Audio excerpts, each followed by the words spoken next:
Party Hodal द्वारा आज भारत छोड़ो आंदोलन की 81वीं वर्षगांठ पर अशोका गार्डन होडल में कार्यक्रम का आयोजन किया गया।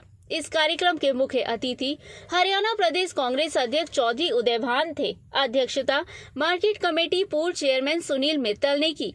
इस कार्यक्रम के आयोजक युवा कांग्रेसी नेता देवेश कुमार ने सभी का पधारने पर धन्यवाद करते हुए सभी स्वतंत्रता सेनानियों को श्रद्धांजलि अर्पित करते हुए कहा कि भारत छोड़ो आंदोलन की वर्षगांठ पर आज देश को आजाद करने में अपना सहयोग प्रदान करने वाले सभी स्वतंत्रता सेनानियों व खासकर राष्ट्रपिता महात्मा गांधी द्वारा चलाए गए आंदोलन पर उनको कांग्रेस पार्टी द्वारा याद किया जा रहा है। देवेश कुमार ने कहा कि कांग्रेस पार्टी ही एक ऐसी पार्टी है जो कि हमेशा ही स्वतंत्रता सेनानियों व शहीदों को याद करती है। उन्होंने भाजपा पार्टी पर हमला करते हुए कहा कि भाजपा पार्टी ने हमेशा ही सांप्रदायिकता के नाम पर देश को बांटने का कार्य किया है। वह अभी हाल ही में नूंह में दंगों के फैलने का मुख्य कारण निकली जा रही यात्रा के दौरान इस यात्रा को हरियाणा सरकार द्वारा पुलिस सुरक्षा प्रदान न करना रहा है। उन्होंने सभी कांग्रेस कार्यकर्ताओं से आज एकजुट होकर के कांग्रेस पार्टी के लिए कार्य करने का आह्वान किया। हरियाणा प्रदेश कांग्रेस अध्यक्ष चौधरी उदयभान ने कहा कि देश को आजादी दिलाने में कांग्रेस पार्टी के नेताओं का पूरा हाथ रहा है। उन्होंने कहा कि राष्ट्रपिता महात्मा गांधी ने 9 अगस्त 1942 को भारत छोड़ो आंदोलन को आरंभ किया गया था। उसी आंदोलन की प्रेरणा से ही देश के हजारों शहीदों की शहादत के बाद ही देश को आजादी प्राप्त हुई थी। चौधरी उदयभान ने कहा कि भाजपा पार्टी ने अपने शासनकाल के दौरान एक ही योजना को लागू किया गया था। देश में आजादी के बाद कांग्रेस पार्टी के शासनकाल में ही श्वेत क्रांति, हरित क्रांति व देश में अनेकों जन कल्याणकारी योजनाओं को लागू किया गया था। चौधरी उदयभान ने कहा कि जिस देश से सुई तक नहीं बनती थी, वहीं कांग्रेस के शासनकाल में सुई से लेकर के हवाई जहाज बनाने का कार्य किया गया था।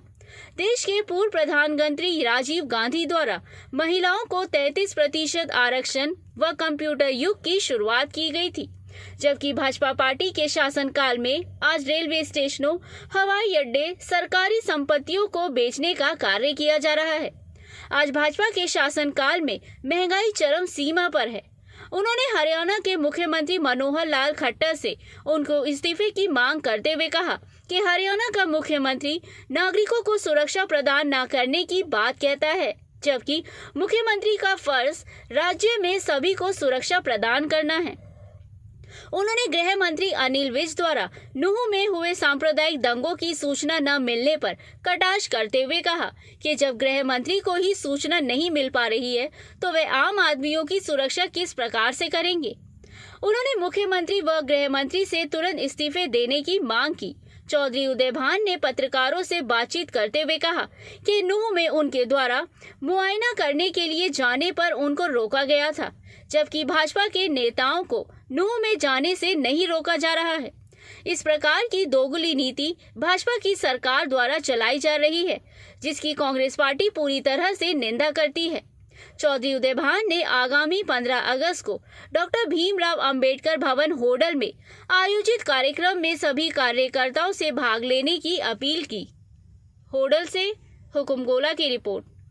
किया गया है श्रद्धांजलि सभा का, किस उपलक्ष्य में किया गया है, क्या उद्देश्य है इसका? आज जैसे पता है सारे राष्ट्र जो 9 अगस्त 1942 को जो राष्ट्रपिता महात्मा गांधी ने जो आह्वान किया था अंग्रेजों भारत छोड़ो, क्विट इंडिया, उसकी यादगार में सभी उन महान शहीदों को श्रद्धांजलि देने के लिए उनके व्यक्तित्व को, उनके कृतित्व को, उनके योगदान को, आज़ादी के लिए योगदान को याद किया जाता है और उस पर व्यापक विचार विमर्श किया जाता है। जगह जगह सारे आज देश में, दुनिया में सब जगह ये कार्यक्रम चल रहे हैं। आज हमने होडल में भी ये कार्यक्रम किया और उन्हीं महान सभी शहीदों को, उन महान सभी राजनेताओं को जिन्होंने आज़ादी की लड़ाई में अपना योगदान दिया, उनको हमने याद किया। कांग्रेस पार्टी को से आप क्या संदेश देना चाहेंगे? सबसे कांग्रेस पार्टी को तो यही संदेश है कि हम सबको मिलकर के अपने महान नेताओं को याद रखते हुए देश में प्रेम प्यार भाईचारे का जो कांग्रेस का जो मूल जो मंत्र है, जो सभी जाति धर्म वर्ग और संप्रदाय से ऊपर उठ करके सबको साथ में लेकर के चलने का जो काम कांग्रेस पार्टी करती रही है, जो हमारा जो संविधान है उसकी सुरक्षा के लिए, जो हमारे संविधान में जो मूल सिद्धांत है, जो मूल जो संविधान में जो अवधारणा व्यक्त की गई है, उसको संरक्षित करने के लिए हम सब मिलकर के काम करें। अध्यक्ष जी, कल आपको इसके बारे में आप क्या कहेंगे? नूहू जो कांड हुआ है जिसकी आप बात कर रहे हैं, उसके बारे में देखिए, भारतीय जनता पार्टी के जो नूहू इलाके के जो सांसद हैं और केंद्र में राज्य मंत्री हैं स्वतंत्र प्रभार राव इंद्रजीत सिंह, उन्होंने भी प्रश्न उठाए हैं। उन्होंने भी कहा कि भाई धार्मिक यात्रा में बंदूक तलवार लाठी डंडों का क्या काम था, और अगर वो ऐसे यात्रा निकल रही थी तो पुलिस ने समुचित सुरक्षा व्यवस्था क्यों नहीं की। और जब सीआईडी इंस्पेक्टर विश्वजीत ने अपनी रिपोर्ट में बता दिया कि भाई 3-4 दिन से मोनू मानेसर के भी जो वीडियो चल रहे हैं, बिट्टू बजरंगी के भी वीडियो चल रहे हैं, और कुछ मोहम्मदन लड़कों के भी वीडियो वायरल हो रहे हैं उनके अगेंस्ट, तो यहाँ पर परिस्थिति हिंसा की बन सकती है। तो ये सारी चीज़ इस सीआईडी इंस्पेक्टर ने ये रिपोर्ट अपनी दी थी। जब सीआईडी ने दी थी तो इसमें क्या षड्यंत्र था, क्या था, ये तो शोध का विषय है। और हमने इसी के लिए कहा कि हाईकोर्ट की निगरानी में इसकी उच्च स्तरीय जांच हो, जिससे दूध का दूध पानी का पानी हो, और जो इसमें दोषी है, चाहे वो हिंदू है, मुसलमान है, किसी भी जाति वर्ग धर्म और संप्रदाय का है, उसको कठोर से कठोर सजा दी जाए। जेसीबी की जो कल आपको नहीं जाने दिया, आपको नहीं जाने दिया कल, और आज वहाँ पर बीजेपी के डेलीगेट जा रहा है, तो क्या कहेंगे इसके बारे में? इसमें जो जेसीबी के बारे में तो जवाब हाईकोर्ट ने दे दिया। हाईकोर्ट ने इसको स्वतः ही संज्ञान लिया, किसी ने कोई केस नहीं डाला।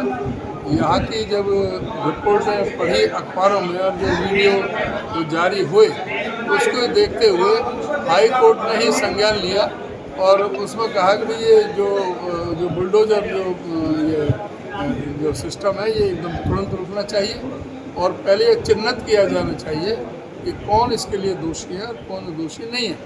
जो दोषी हैं उनके खिलाफ जो कानून के अंतर्गत कार्रवाई की जाए, ये हाईकोर्ट ने कहा। इस पर जो उन्होंने स्टे लगाया है, और जो बात आपने कही कि भाई कल हम गए थे और हमें रोक दिया, तो हमारे एडिशनल डीजीपी ममता सिंह से भी ऑर्डर की है।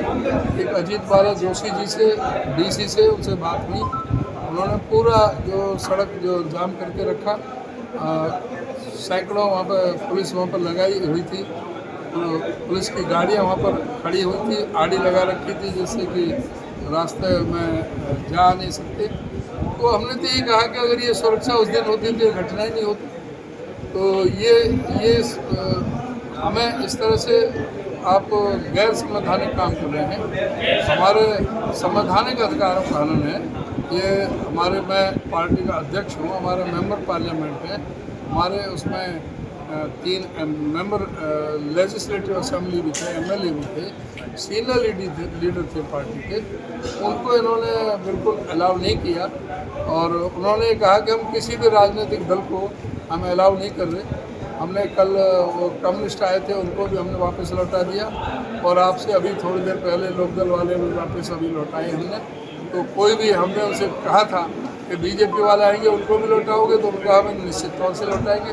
अब उनकी कथनी और करनी में कितना है वो आज पता लग जाएगा।